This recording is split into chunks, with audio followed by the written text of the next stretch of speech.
अजीत डोवल की पॉलिसी नाकाम। भारतीय मिलिट्री क़यादत और डोवल ग्रुप में इख्तलाफात सामने आ गए। डोवल की गलत पॉलिसियों ने भारत को बंद गली में ला खड़ा किया है। चनकिया पॉलिसी और झूठ पर झूठ ने भारत की बुनियादें हिलाकर रख दी हैं। अजीत डोवल जो कि नेशनल सिक्योरिटी एडवाइज़र हैं वज़ीर आज़म के, भारतीय वज़ीर आज़म की, उनकी पॉलिसी अब लगता है नाकाम हो चुकी है क्योंकि भारतीय मिलिट्री क़यादत और डोवल ग्रुप में इख्तलाफात सामने आ चुके हैं। जी हाँ, और ये कहा जा रहा है कि डोवल की गलत पॉलिसियों ने भारत को अब बंद गली में ला खड़ा किया है और चाणक्य पॉलिसी और झूठ पर झूठ ने भारत की बुनियादें हिला दी हैं।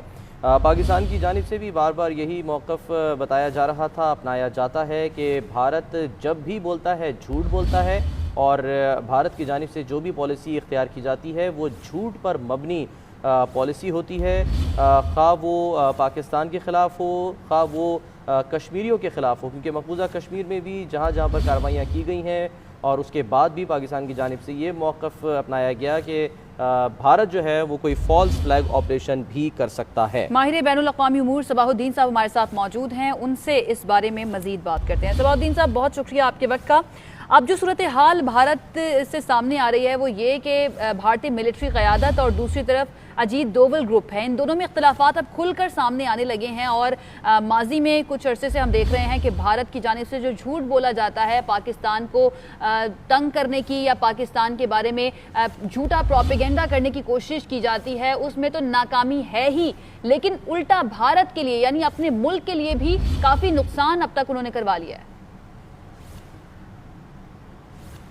बिस्मिल्लाहिर्रहमानिर्रहीम। जी बिल्कुल, आप दुरुस्त कह रही हैं। असल में अजीत डोवल साहब हैं, पहले इंटेलिजेंस ब्यूरो के स्पाई हैं और he is not a military person, लेकिन इनको बड़ा शौक है मिलिट्री पर्सन बनने का। हैं बेसिकली ये पुलिस ऑफिसर, IPS।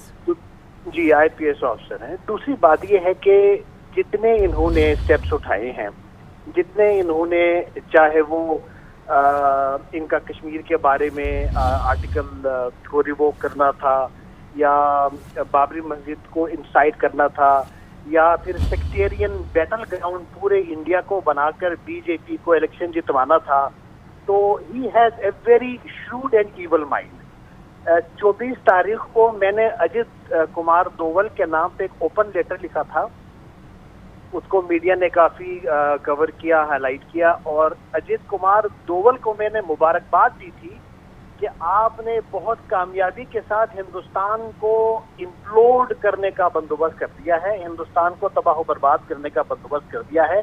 जो exalted idea of Indian secularism था उसको आपने तबाह कर दिया है, रिलीजियस और कम्युनल हेट्रेड आपने बढ़ा दिया है और 30 से ज़्यादा जो हिंदुस्तान के अंदर फिस्पेरियस टेंडेंसीज हैं, चाहे वो रेड इंतिफादा हो नॉर्थ ईस्ट में या कश्मीर में जिसे मैं ग्रीन इंतिफादा कहता हूँ, तो ये शख्स he thinks like a military guy which for a better reason he is not. तो इसने वहाँ पे इनडिस्क्रिमिनेट जो पॉलिसी रखी, वहाँ पे लोगों के साथ जो ज्यादतियाँ हुई, लोगों को घरों में घुस के मारा और इन्होंने, तो ये जो है ऑफ कोर्स इसके नताइज इंडियन मिलिट्री को भी नजर आ रहे हैं और Indian military is not at all happy with the behaviour of Ajit Doval. और दूसरा देखिए, सबको पता है कि India is a nation not a country, it's a सब कॉन्टिनेंट ऑफ नेशनैलिटीज, जिस तरह कायद आज़म मोहम्मद अली जिन्ना ने कहा था जी। ये अजीत डोवल को रिमाइंड कराने की जरूरत नहीं है कि हजारों साल की हिंदुस्तानी तारीख में बहुत महदूद अरसे के लिए ये एक यूनिफाइड कंट्रोल में रहा है।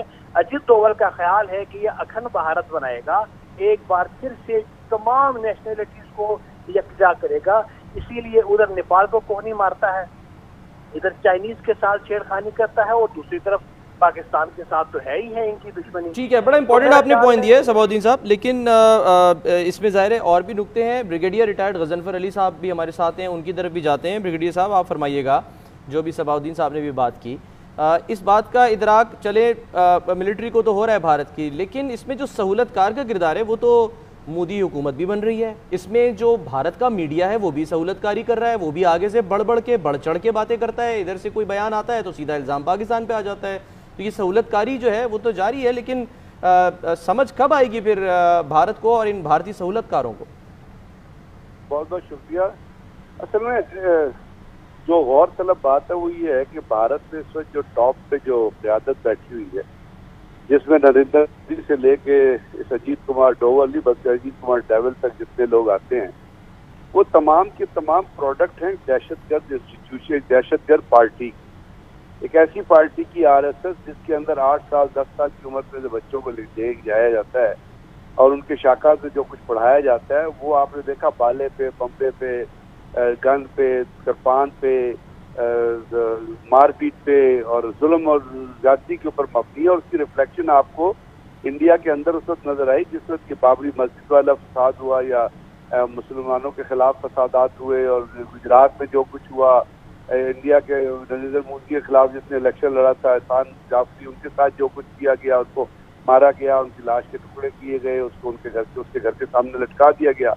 तो ये पूरे का पूरा एक लीक है। Ajit Kumar devil himself is one part of that command link जो इस वक्त इंडिया के अंदर सेक्टेरियन भी, रिलीजियस भी, ज्योग्राफिकल भी और कंसेप्चुअल भी, स्पीच का भी, हेट्रेड, जुल्म और ज्यादती, और वो तमाम का तमाम एक फिलॉसफी है जिसको हिंदुत्व की फिलॉसफी कहते हैं या जिसको सेफ्रॉन टेररिज्म कहते हैं, जिसको मोरारजी देसाई ने भी अपने दौरे हुकूमत में, मनमोहन सिंह ने भी अपने दौरे हुकूमत में कहा था, और इंडिया की होम सेक्रेटरी का एक बयान पड़ा हुआ है जिसने कहा था कि भारत के लिए सबसे बड़ा खतरा जो है वो आरएसएस और बीजेपी का मिलाप और आरएसएस की जो हिंदुत्वाना और ये सेफ्रॉन टेररिज्म पर मबनी पॉलिसीज है। अब इसके अंदर ये तमाम शामिल हैं। आप कहते हैं इंडियन आर्मी इससे अलग है, इंडियन आर्मी कहाँ इससे अलग है? इंडियन आर्मी किस तरह इससे अलग हो सकती है? आपको बिपिन रावत जो इनका पुराना चीफ आर्मी स्टाफ था उसकी स्टेटमेंट याद है? दुनिया का सबसे बड़ा जुल्म इंडियन आर्मी कहाँ कर रही है? कश्मीर में कर रही है ना। तो Indian army is not a professional, no more a professional army, it has become a political army, और वो उस पॉलिटिकल एजेंडे को सपोर्ट कर रही है जो पॉलिटिकल एजेंडा या जो हेट्रेड का एजेंडा नरेंद्र मोदी और इसके जितने महादेव या ये जो अजीत कुमार डेविल का जो क्लीक बना हुआ है ये लेके चल रहे हैं। लेकिन ब्रिगेडियर साहब, जब इदारों को सियासी कर दिया जाए तो उनका नतीजा भी तो अच्छा नहीं निकलता। बहुत शुक्रिया आपका। ब्रिगेडियर रिटायर्ड गजनफर अली साहब हमारे साथ मौजूद थे और माहिर बैनुल अक़वामी उमूर सबाहुद्दीन साहब हमारे साथ मौजूद थे। आपका भी बहुत शुक्रिया।